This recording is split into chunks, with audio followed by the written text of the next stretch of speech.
We're joined now by HuskerOnline Sean Callahan. Sean, good morning. I was reading HuskerOnline this week that you said there's maybe 10 to 15 official visitors in Lincoln this weekend with already 11 commits for the 2025 class. What is the goal of the upcoming weekend, Sean?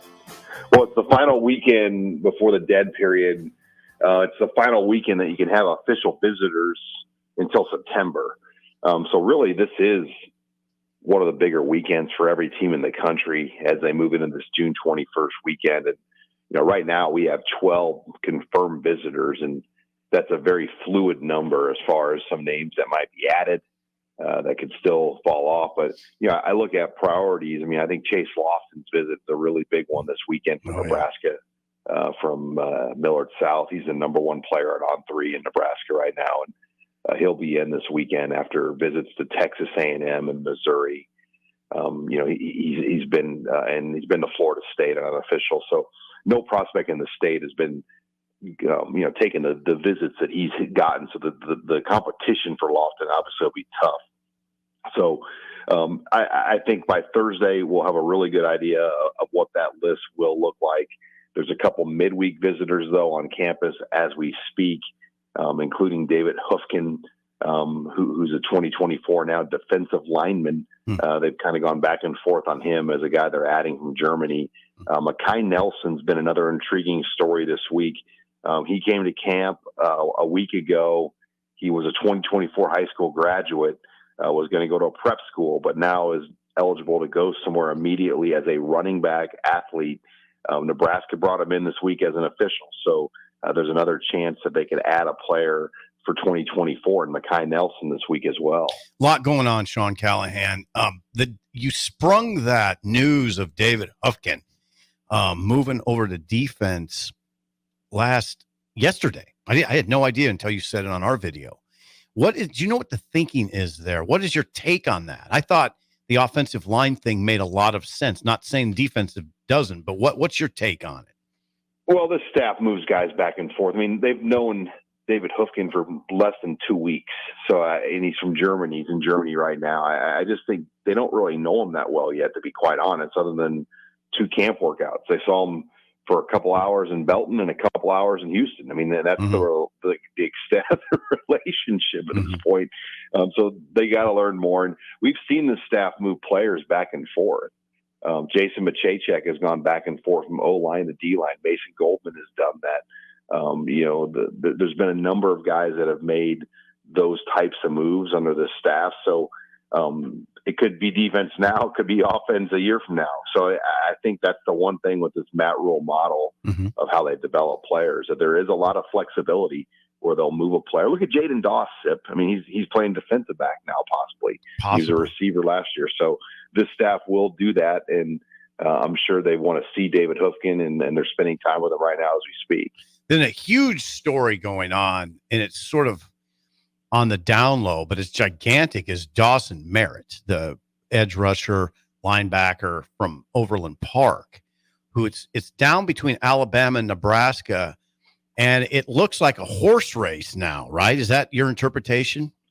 No question. I think Nebraska has done a great job of staying in this fight. I think the thought was after the visit to Alabama this weekend, or 2 weekends ago now, that he was signed, sealed, and delivered for the Tide after that June 7th weekend visit. Well, here we are going on nearly June 21st weekend. He's still uncommitted. Those are the only 2 teams he's considered. There were grumblings that he may have snuck up to Lincoln this weekend and spent time around the Husker staff. If that were the case, it's an extremely positive development. I think Nebraska has done a great job with Dawson Merritt, and this would be a huge win. And I think for Nebraska, here's a selling point. You can go to Alabama and be just a guy. Come here and be the guy, and be 3 hours from home, and come join what we're doing here. We're at Alabama. You're just kind of one of many guys like yourself here. You would be a featured recruit in our class right now. You mentioned Chase Lofton, and there's people that would tell you that he's the best player in the state. There's also people that would tell you that Christian Jones is the best player in the state, the Omaha Westside linebacker who was on campus this past weekend. How does the Christian Jones recruitment stack up right now? What Nebraska's chances? What's that dynamic? Well, right now, Auburn, he visited Auburn, and he's visited Nebraska. Those are his two officials. So, I mean, if you're just looking at how recruiting works, those are the two teams in the race. Now, this weekend, he's scheduled to visit Oklahoma. I talked to our On3 Sooner Scoop guys last night just to kind of get a gauge on that, and they made it sound like there's a lot of linebackers in play at Oklahoma right now. So it will be interesting kind of where he falls, because if he's an inside linebacker, like many people slot him, that's a pretty easy position to recruit. I mean, there's a lot of inside linebackers out there, and you might already be full, or you might have other guys ahead of him.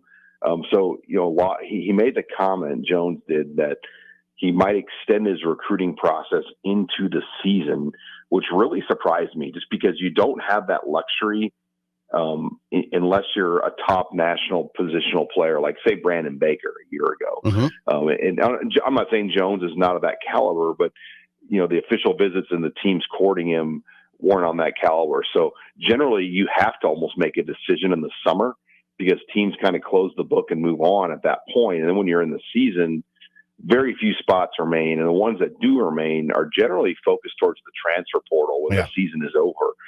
So it will be interesting if that holds true. He mentioned Wisconsin as a team that he'd like to take an official visit to during the season. But yeah, this process for these guys after this weekend, for most of these kids, you've got to almost figure out what you're going to do. Otherwise, you may not get a seat at the restaurant table at that point, because they fill quickly. Talking about Sean Callahan. Sean, Nebraska's newest commit is 4-star defensive lineman Malcolm Simpson from Galveston, Texas. What are your thoughts on Terrence Knighton's recruiting abilities so far? Yeah, he's done an outstanding job on the D-line. Simpson's an athletic body. I like the fact he's a 250-poundish type guy, because you can build these guys up in the correct way in your program. Ashton Murphy a year ago fit that mold, where we've seen them come in really lean, and then they can build up. David Hoofkin now fits that mold. And, Knighton was one of the main recruiters of David Hoofkin, too, this last week. So arguably two of the recruits they've added in the last couple of weeks were both Terrence Knighton players. That Houston part of Texas has kind of become his area, and Galveston is, nearby Houston. So he's done a really good job, in the state of Texas, particularly in that Houston part. Sean, always good stuff. Thanks for the time. We'll chat with you again next week. Okay, guys. Hey, thank you very much. Thank you. HuskerOnline, Sean Callahan.